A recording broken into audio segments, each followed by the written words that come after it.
Good morning, नमस्कार। स्वागत है आपका हमारे चैनल जीएस स्टडी 94 में। और दोस्तों में यश। तो दोस्तों, हम जा रहे हैं या फिर कहीं चल रहे हैं दैनिक जागरण के संपादकीय के बारे में बातचीत करने।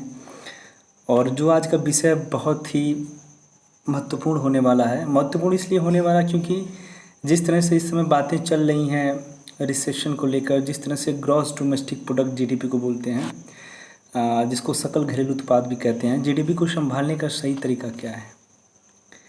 ठीक है, तो जिस तरह से जीडीपी हमारे देश की गिरती चली जा रही है, यदि देखा जाए तो जो कृषि का सेक्टर है वहीं पे बस संभला हुआ है, वहीं पे बस कह सकते हैं डेवलपमेंट हुआ है, बढ़ोतरी हुई है। बाकी जितने भी सेक्टर हैं सब में मंदी छाई हुई है। सबका जो आंकड़ा है दिन प्रतिदिन नीचे गिरता चला जा रहा है। इसे लिखा है दोस्तों भरत झुनझुनवाला जी ने। चलते हैं आगे। भारत सरकार द्वारा कुछ और चीनी ऐप्स पर प्रतिबंध लगाने का फैसला सही दिशा में उठाया गया एक और कदम है।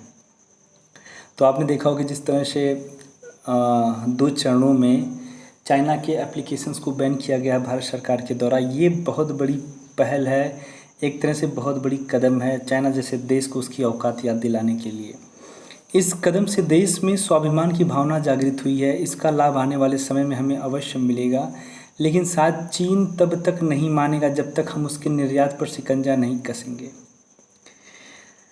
अब यहाँ बातें हो रही कि दोस्तों चीन तब तक नहीं मानेगा जब तक उसके निर्यात पर हम शिकंजा नहीं कसेंगे, कड़ाई से उस चीज़ को नहीं मानेंगे। इस पृष्ठभूमि में हमें अर्थव्यवस्था की वर्तमान स्थिति पर विचार करना चाहिए। सरकारी आंकड़ों के अनुसार चालू वित्त वर्ष की पहली तिमाही यानी अप्रैल से जून 2020 में देश के सकल घरेलू उत्पाद जीडीपी में 23+9% की गिरावट आई है। इसके विपरीत जवाहरलाल नेहरू विश्वविद्यालय के पूर्व प्रोफेसर अरुण कुमार का आकलन है कि अप्रैल में 75%, मई में 60% और जून में 40% गिरावट रही, यानी इस तिमाही में गिरावट औसतन 58% रही। इस अंतर का कारण यह है कि सरकार ने जीडीपी की गणना उपलब्ध आंकड़ों के आधार पर की है और इस समय मात्र उन्हीं बड़ी कंपनियों के आंकड़े उपलब्ध हैं जिनका कारोबार लॉकडाउन के समय भी सुचारू रूप से चलता रहा है। जैसे मोबाइल फ़ोन, बिजली आपूर्ति, ई कॉमर्स इत्यादि से जुड़ी कंपनियां, तमाम छोटी कंपनियों ने इस तिमाही के अपने आंकड़े तब तक प्रकाशित ही नहीं किए हैं। देश में 95% रोजगार असंगठित क्षेत्र में है और जीडीपी में उनका योगदान 45% है। असंगठित क्षेत्र का मतलब है दोस्तों कि आप देख सकते हैं जिस तरह से मुंबई में, दिल्ली में ज़्यादातर लोग किस तरह का काम कर रहे हैं, उनकी जो नौकरी बंधी हुई नहीं है। ठीक है, लोग रोज़मर्रा के कामों पे जाते हैं, काम करके यार वो किसी कंपनी से प्रत्यक्ष रूप से नहीं जुड़े हैं। क्यों? उनको इतना सैलरी हर महीने मिलता है। ठीक है, तो ऐसा नहीं है, वो संगठित क्षेत्रों में आता है। असंगठित क्षेत्र के तहत हमारे छोटे विद्यालय देख सकते हैं, टेलरिंग, टैक्सी, किराना एवं डॉक्टर इत्यादि आते हैं। चूँकि इनके कारोबार में जो भी गिरावट आई वह उपरोक्त आंकड़ों में शामिल नहीं दिखती, इसलिए आंकड़े जीडीपी की सही स्थिति को नहीं बताते। सरकार के अनुसार कृषि क्षेत्र में 3.54% की वृद्धि हुई है, लेकिन अरुण कुमार के अनुसार अप्रैल में मंडियों में आवक 50% रह गई थी, इसलिए तिमाही में इसका प्रभाव कम से कम 16% की गिरावट का होना चाहिए। ऐसे में कृषि की जीडीपी में वृद्धि तर्कसंगत नहीं दिखती। यदि यह मान लें कि कृषि में वास्तव में वृद्धि हुई तो भी देश की जीडीपी में कृषि का हिस्सा केवल 14% है। 14% जीडीपी में 3.4% वृद्धि का अर्थ हुआ कुल 0.0+24% की वृद्धि, जो कि नगण्य है। जाहिर है कि कृषि के लिए आधार पर हम अर्थव्यवस्था को नहीं बचा पाएंगे। अब एक बात और आ रहा है कि दोस्तों जो लोग कह रहे हैं कि चलिए कृषि सेक्टर में तो उछाल हुआ है, वृद्धि हुई है, पर क्या आपको लगता है कृषि के आधार पर हम बाकी सेक्टर को बचा पाएंगे? कभी नहीं बचा पाएंगे, क्योंकि जो कृषि का जो प्रोसेस है बहुत ही स्लो है। ठीक है, 6 महीने 3 महीने पे इसका बेसिक जुड़ता है, इसका लाभ जुड़ता है। तो ये देखिए किसानों के लिए तो उम्दा है, बेटर है, पर जब इसके साथ और भी सेक्टर जुड़ेंगे, उनके प्रॉफिट जुड़ेंगे, तब जाकर कहीं ना कहीं ये जो मानक है, जो कृषि अर्थव्यवस्था है, उसमें तब जाके किसानों को फ़ायदा होगा।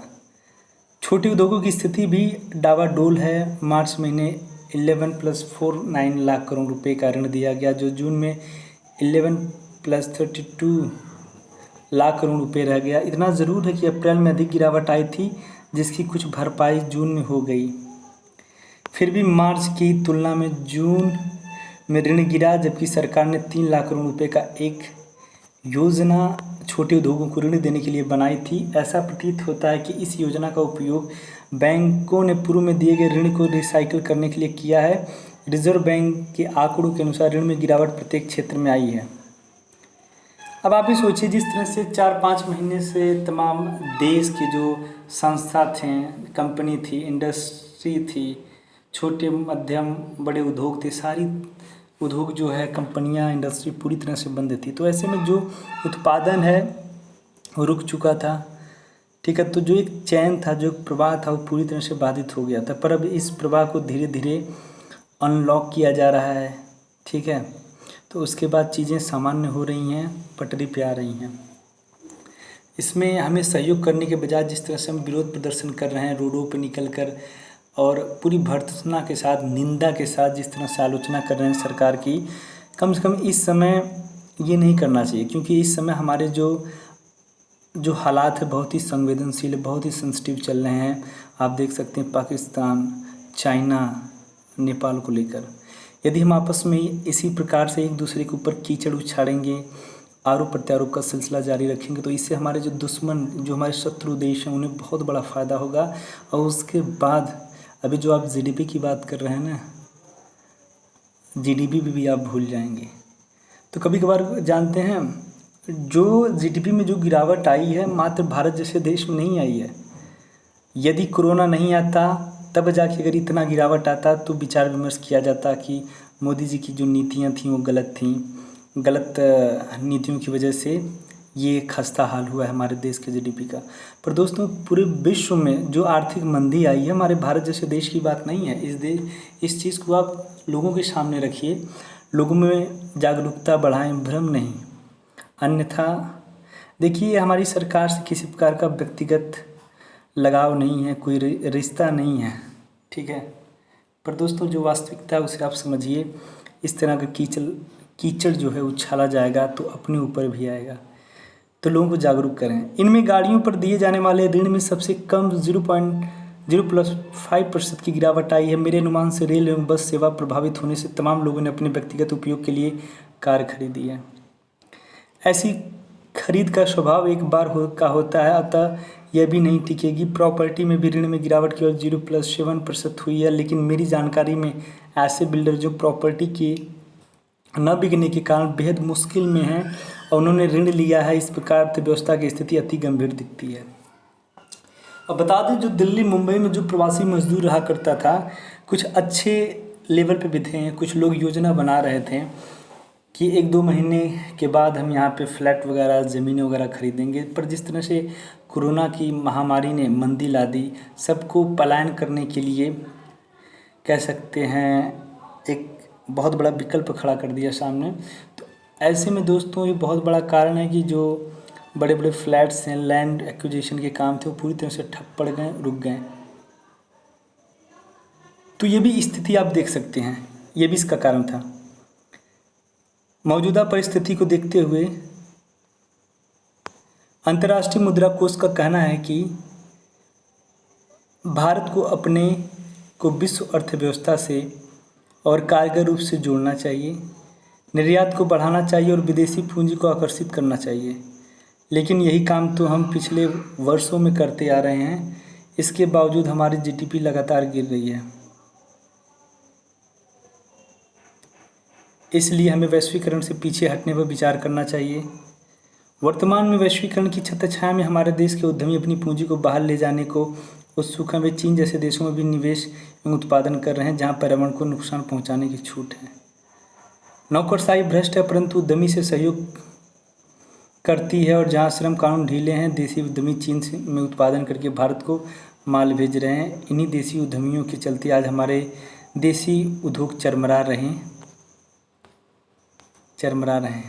आपको बता दें, याद रखिएगा दोस्तों, जो वैश्वीकरण की नीति है कि ये आपको एक लाइसेंस दिया जाता है, आप किसी भी देश किसी भी क्षेत्र जगहों पर जाकर अपने माल को क्रय विक्रय कर सकते हैं। एक तरह से आपको बाज़ार उपलब्ध हो जाती है किसी भी देश में। पर ये दोस्तों उन देशों के लिए सही नहीं है जो अभी विकसित नहीं हुए हैं, जो धीरे धीरे खड़े हो रहे हैं, जो विकासशील देशों की श्रेणी में आ रहे हैं, क्योंकि उनके पास इस तरह के प्रोडक्ट्स नहीं होते हैं जो विकसित राष्ट्रों के पास है। ऐसे में जब विकसित राष्ट्र आपके देश में आएगा तो नए नए उत्पाद लेकर आएगा, जिससे क्या उनकी जो कमोडिटी है, जो प्रोडक्ट्स हैं, आपके प्रोडक्ट से बेटर होने की वजह से आपके जो प्रोडक्ट्स हैं, जो टेक्नोलॉजी हैं, वो मार्केट से गायब होती है। उसके बाद जो विदेशी प्रोडक्ट्स हैं वो हावी हो जाती है। इससे क्या है, आपके देश के जो उद्यमी हैं, कंपनियां, सब बर्बाद हो जाते हैं, नष्ट हो जाते हैं।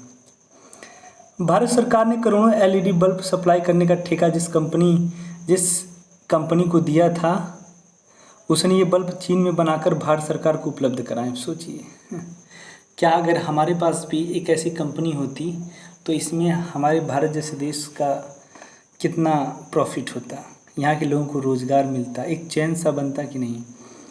यदि इन पर आयात कर ज़्यादा होता तो उक्त कंपनी भारत में ही इनका उत्पादन करती। विकल्प यह है कि हम आयात कर में भी वृद्धि करें। इसका परिणाम यह होगा कि विदेशों में बना माल अपने देश में प्रवेश नहीं करेगा और मांग की पूर्ति के लिए देश में उत्पादन अनिवार्य हो जाएगा। इससे देश में उत्पादन बढ़ेगा, उस उत्पादन से रोज़गार बढ़ेंगे, उस रोज़गार के चलते लोगों में जो क्रय शक्ति आएगी, उससे बाज़ार में मांग बढ़ेगी और चीन में माल बनाकर भारत भेजने वाली कंपनियों के लिए देश में निवेश करना लाभप्रद हो जाएगा। इसलिए सरकार को अंतर्राष्ट्रीय मुद्रा कोष जैसी संस्थाओं की गुमराह करने वाली सलाह से बचना चाहिए और यह समझना चाहिए कि उद्यमी की दृष्टि तो धन कमाने पर टिकी होती है। यदि उद्यमी के लिए चीन में उत्पादन करके भारत में माल को सप्लाई करना लाभप्रद है तो वह भारत में उत्पादन नहीं करेगा। इसलिए सरकार को चाहिए कि देश की अर्थव्यवस्था को दिशा देने के लिए आयात कर में वृद्धि करें। मतलब जो बाहरी देशों से हमारे देश के अंदर माल आता है उन पे टैक्स बढ़ा दें, उनका टैरिफ बढ़ा दें। जो वस्तु 10 रुपये की है उसको 20 किया जाए, 50 किया जाए। जिस तरह से अमेरिका जैसे देश ने वहाँ के उत्पादों पर इतना ज़्यादा टैक्स लगा दिया है कि इक्का दुक्का बिचेंगे। उससे क्या वहाँ के जो स्थानीय प्रोडक्ट्स हैं उनको लाभ मिलेगा, उनकी बाज़ार बढ़ेगी।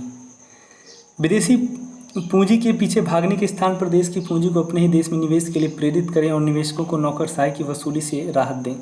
यह सब करने पर जीडीपी अपने आप उठने लग जाएगी। चीन पर सीधे नकेल कसने की एक सीमा है। आज की आवश्यकता यह है कि सरकार उन देशी उद्यमियों पर नकेल कसे जो विदेश में निवेश कर देश की अर्थव्यवस्था को नुकसान पहुंचा रहे हैं।